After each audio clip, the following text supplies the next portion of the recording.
Almonds every day can flatten a snack-related glucose rise, especially when they replace cookies, crackers, or chips.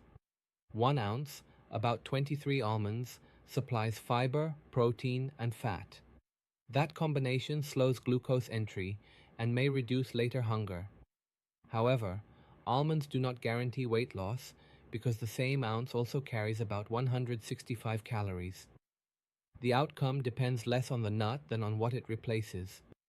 The useful effect comes from the almond's intact food structure. Chewing breaks that structure gradually, while fiber, protein, and fat slow stomach emptying. Less carbohydrate reaches the blood quickly, so the glucose rise is usually smaller than after a refined snack. The benefit is strongest when almonds replace faster carbohydrate rather than joining it. Almond structure does not make it a glucose-lowering treatment. Almonds change the incoming snack, not glucose already circulating in the blood. Replacing a sweet granola bar may reduce the next rise. Adding almonds after the bar cannot erase carbohydrates already eaten. To judge that replacement fairly, separate the short-term glucose effect from the long-term weight effect. A snack comparison can show what happens over the next few hours. Weight requires several weeks of tracking because total calories, appetite, and later meals also shape the result. A continuous glucose monitor, a wearable sensor that estimates glucose in fluid beneath the skin, can show whether the replacement produces a flatter curve. That smaller rise does not prove better insulin action, meaning how effectively cells respond to insulin. The comparison still requires similar portions, timing, activity, and meal conditions. The timing also changes the result. Almonds eaten alone create a different curve from almonds added after pizza, rice, or dessert. The larger meal can dominate the reading. Testing almonds beside a mixed meal may therefore hide their modest effect. The modest snack effect has limits. One food cannot overcome poor sleep, inactivity, missed medicine, excess calories, or a large meal. If fasting glucose stays high, the cause may sit outside the snack entirely. The whole pattern still controls the result. Longer-term glucose markers tell a less dramatic story. Studies of almonds and A1C, the average blood sugar over roughly 3 months, have produced mixed results. Some trials report small improvements. Combined trials often show no clear change. Portions, diets, and starting glucose levels differ. People with higher starting glucose may have more room to improve. Someone with normal readings may see almost no measurable change.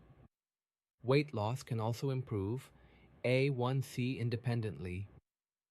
Almonds deserve less credit when several parts of the diet changed. This can exaggerate the apparent almond effect.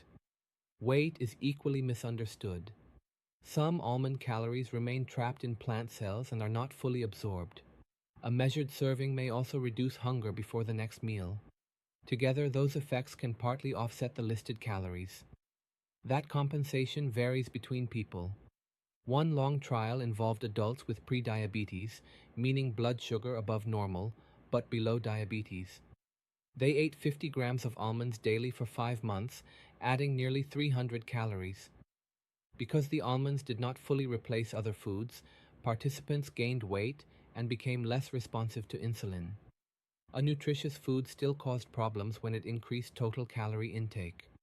The key difference is whether people compensate by eating less elsewhere. Some naturally eat a smaller lunch after almonds. Others eat the same lunch and keep the almonds as an additional snack. The food is identical, but only the first pattern prevents the extra calories from accumulating. That distinction explains why almond studies can appear contradictory. Trials that replace another snack or control total calories often show neutral or slightly lower weight. Trials that add almonds without reducing the rest of the diet can produce weight gain instead. Picture 2 afternoon routines. One person replaces a large muffin with a measured handful of almonds.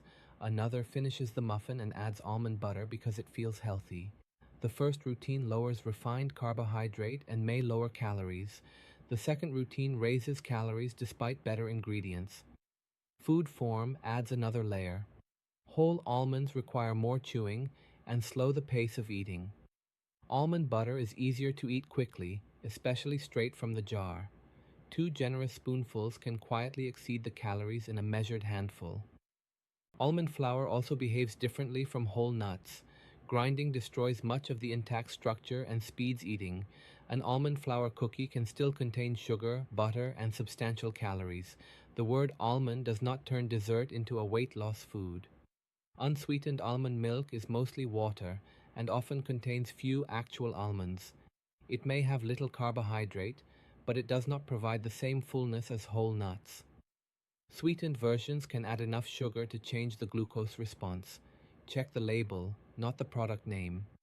The outcome depends on 3 practical details: what almonds replace, how much you eat, and whether hunger changes afterward. Those details predict the result better than the word healthy. A measured serving that replaces a weaker snack has the clearest chance of helping. Choose raw or dry roasted almonds with little added salt. Honey roasted, chocolate covered, and heavily flavored versions may add sugar, sodium, and calories. They can still fit, but they make the original comparison less favorable. A practical starting portion is 1 ounce, roughly 23 almonds. Place that amount in a small container before eating. Do not carry the large bag to your desk or sofa. Visible limits matter because calorie-dense foods are easy to overeat without noticing. Use almonds where the comparison is fair. Replace chips, cookies, candy, or a sweet coffee snack on most days. Do not add them automatically to meals already containing cheese, oil, avocado, or other calorie-dense foods. Those foods can be nutritious together, yet still exceed your needs. To judge glucose, repeat the same snack or meal on 2 comparable days. Check before eating and again at your usual post-meal time. Compare almonds with the food they replaced. One unusual reading proves little because sleep, stress, exercise, and medication timing can shift glucose. To judge weight, use a longer window. Record body weight under similar conditions several mornings each week. Follow the trend for 3 or 4 weeks, not one day. Measure waist size weekly at the same point for context. Salt, bowel contents, and hydration can move the scale before body fat changes. Glucose and weight do not tell the whole story. Also notice whether the serving carries you comfortably to the next meal. If you remain hungry, pair almonds with a lower calorie food, such as berries or plain yogurt. If the serving triggers continuous snacking, choose an option with clearer portion control. People using insulin or medicines that can cause low blood sugar should not assume almonds require a medication change. A lower carbohydrate snack may alter the expected glucose rise. Medication adjustments need an established pattern and clinician guidance, not one flatter reading. Avoid almonds entirely with a known almond or tree nut allergy. Stop eating and seek urgent care for breathing trouble, throat tightness, faintness, or rapidly spreading swelling. Digestive discomfort alone is less specific, but persistent symptoms still deserve review. Daily almonds make the most sense when a measured portion replaces refined snacks and controls hunger. They may flatten post-snack glucose without producing a large A1C change. Weight may fall, stay stable, or rise depending on total intake. Track the replacement, the portion, and the trend. Those answers reveal whether almonds are helping your actual diet. Medicine Simplified. That's what this channel does. If you want more, hit subscribe.